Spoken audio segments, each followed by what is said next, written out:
वृश्चिक राशि के जात को जय माता दी। 29 तारीख को शाम को लगभग 10 बजे आपके पंचम भाव में षडग्रही योग बन रहा है। इसके क्या प्रभाव होंगे और उनके हम क्या उपाय कर सकते हैं, इन सब बातों की हम विस्तृत रूप से आज चर्चा करने वाले हैं। वृश्चिक राशि के जात को आप थोड़े जिद्दी होते हो। बाहर से आप लगते हो कि बहुत हार्ड हो, कठोर हो, परंतु अंदर से आप भावुक होते हो। आप वफादार होते हैं, परंतु जब आपके साथ कोई गलत करता है तो आप बदला लेने से पीछे नहीं हटते। समस्या आपकी ये है कि छोटी छोटी बातों को आप दिल से लगा लेते हैं। आप शक्तिशाली होते हैं, परंतु शक्की भी होते हैं। यह तो आपका प्राकृतिक स्वभाव है। तो चलिए हम बात करते हैं 29 मार्च रात के 10 बजे के बाद से आपकी ज़िंदगी पे क्या क्या प्रभाव पड़ने वाले हैं। बड़ी चीज़ तो षडग्रही योग है, परंतु एक और उससे बड़ी चीज़ ये है कि आपके जो गुरु महाराज हैं ना, वो बैठे हैं 7वें भाव में। केंद्रगत गुरु बहुत अच्छे होते हैं। और एक और बात आप ध्यान से सुन लीजिए कि आपकी कुंडली में गुरु जहाँ बैठे हैं उस भाव से संबंधित अच्छे कर्म किए जाएं तो गुरु बहुत अच्छे प्रभाव देते हैं। तो ये 7वां भाव है, आपके जीवन साथी का भाव है, आपके पार्टनर का भाव है। तो उनसे अच्छे संबंध रखें ताकि गुरु महाराज आपको अच्छे फल प्रदान कर सकें। गुरु महाराज की 5वीं दृष्टि 1 2 3 4 5 आपके लाभ भाव पे है, तो ये आपको लाभ भी करवाएगी। फिर इसके बाद गुरु महाराज की जो अगली दृष्टि है 7वीं, वो आपके केंद्र पे है। तो वृश्चिक राशि चंद्रमा की नीच राशि है, परंतु जब यहाँ पे गुरु महाराज देख रहे होंगे तो आपके विचारों में एक समृद्धि लेके आएंगे, एक शुभता लेके जरूर आएंगे। फिर इसके बाद गुरु की जो नवम दृष्टि है 7 के बाद 8 और 9, ये आपके पराक्रम पे पड़ रही है। ये केवल गुरु के प्रभाव है। दूसरे और यहाँ पे देखें मंगल 2 अप्रैल को आपके भाग्य भाव में जाएंगे। आपके राशि स्वामी है मंगल, और जब ये भाग्य में आएंगे, हालांकि ये नीच राशि में होंगे, परंतु उनकी राशि है ना वृश्चिक, आपके अपने हैं मंगल, तो यहाँ भाग्योदय जरूर करेंगे। ये भी आपके लिए एक बहुत अच्छी बात है। फिर केतु महाराज बैठे हुए हैं आपके लाभ भाव में।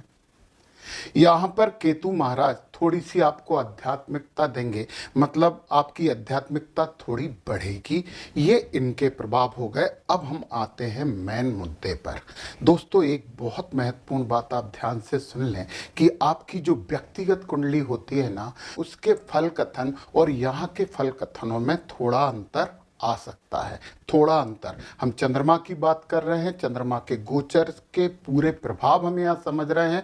तो मानसिक अवस्था तो आपकी पूरी के पूरी जो मैं बता रहा हूँ उसके आधार पर होगी, परंतु दीर्घगामी जो फल हैं वो आपकी व्यक्तिगत कुंडली पर निर्भर जरूर करेंगे।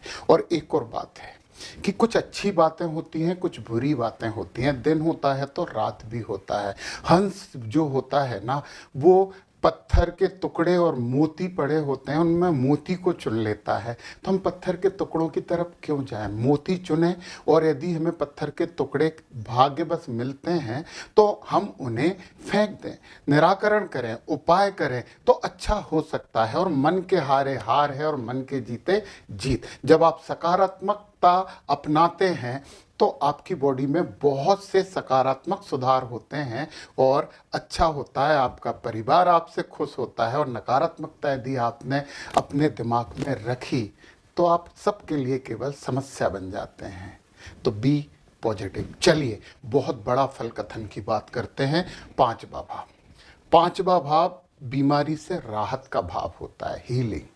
शिक्षा का भाव होता है, बुद्धि का भाव होता है, आनंद का भाव होता है। अब आप बोलोगे सुख का भाव ये होता है, ये सुख का भाव नहीं होता, ये आराम का भाव होता है। सुख का भाव होता है 5वां भाव, ये क्रिएशन का भाव होता है, निर्माण का भाव होता है, उत्पत्ति का भाव होता है। इसलिए संतान के बारे में हम इसी भाव से विचार करते हैं।